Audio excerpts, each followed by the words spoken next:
আমাদের প্রধানমন্ত্রী নরেন্দ্র মোদীজি জানিয়েছিলেন যে ৩,০০০ কোটি টাকা যেটা ইডি পশ্চিমবঙ্গ থেকে উদ্ধার করেছে সেই টাকা আমি আইনজ্ঞদের পরামর্শ নিচ্ছি পশ্চিমবঙ্গের গরিবদেরকে ফিরিয়ে দেব। তাদের পকেট কেটে এই টাকা চুরি করেছে তৃণমূল। আমি একজন 23 বছর হাইকোর্টে প্র্যাকটিস করা আইনজীবী এবং প্রায় 6 বছর হাইকোর্টের বিচারপতি হিসেবে নরেন্দ্র মোদীকে শ্রদ্ধার সঙ্গে সমর্থন জানিয়ে বলেছিলাম যে এটা করা সম্ভব, এটা করা যায়, এটা করা উচিত। আর সেই চেহারা ছাড়া যে টাকা চুরি ছাড়া কিছুই করতে পারে না, সে মোদীজিকে জুমলাবাজ বলে গালি পেরেছিল। আমি একটা সাক্ষাৎকারে দেখিয়ে দিয়েছিলাম যে তুমি চ্যাংড়া ছোড়া, তুমি ক খ গ ঘ শেখনি, কাকে ভাগ বলে তুমি জানো না, পশ্চিমবঙ্গের মোট জনসংখ্যা কত তুমি জানো না, তার কত শতাংশ দরিদ্র তুমি জানো না। প্রধানমন্ত্রী নরেন্দ্র মোদীজি আমাদের সেই কৃষ্ণনগরের পাশ থেকে কি বলেছেন তা তুমি জানো না, এবং কিভাবে এই টাকা ফেরত দেওয়া যায় সে সম্বন্ধে তুমি কিচ্ছু জানো না। অথচ তুমি একটি এছড়ে টাকার মতো কথা বলে চলেছ নরেন্দ্র মোদীর জুমলাবাজ। তুমি শেখো, রাজনীতিটা শেখো, সত্যি কথা বলতে শেখো, নীতি নির্ভর রাজনীতি করো। শুধু টাকা চুরি করবো, গরু খাবো, কয়লা খাবো, অমুক খাবো, তমুক খাবো, আর টাকা পাঠিয়ে নেবো থাইল্যান্ডে, টাকা পাঠিয়ে নেবো দুবাইয়ে, এটা রাজনীতি নয়। রাজনীতি হচ্ছে মানুষের পাশে দাঁড়ানো, রাজনীতি হচ্ছে অসহায় মানুষের ক্রন্দন শোনা, তার চোখের জল মুছিয়ে দেওয়া। এই এসব প্রকারের দল, এই দুর্বৃত্তদের দল, এই চোর ছেচোর তোলাবাজদের দল, এরা এসব কিছুই করে না।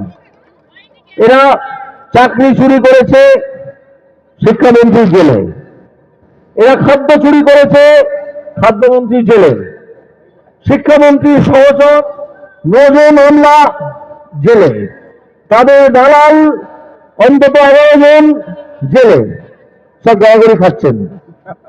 অনুব্রত মন্ডল জেলে, আরো কতজন যাবেন সে কথা শুভেন্দুবাবু আপনাদেরকে বলবেন।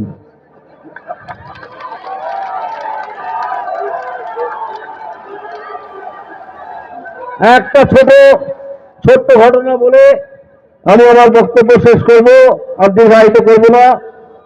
সেটা হচ্ছে, আমি যখন ভারতীয় জনতা পার্টিতে জয়েন করলাম এই মাসখানেক আগে, তখন একজন খুব বড় কাগজের সাংবাদিক এসে আমায় জিজ্ঞেস করলেন যে আপনি কি করবেন, রাজনীতিতে জয়েন করলেন।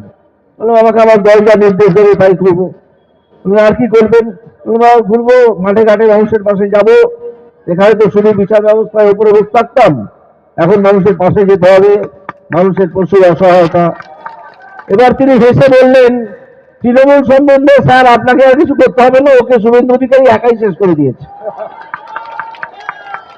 এটা আমারও মনের কথা।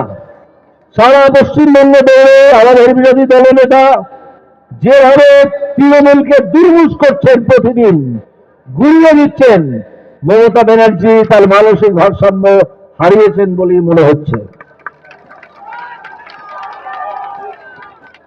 তার নিকটজন সে তো ভয়তে কাঁপছে, অশোক দিন্দা বসে বলে গেছেন।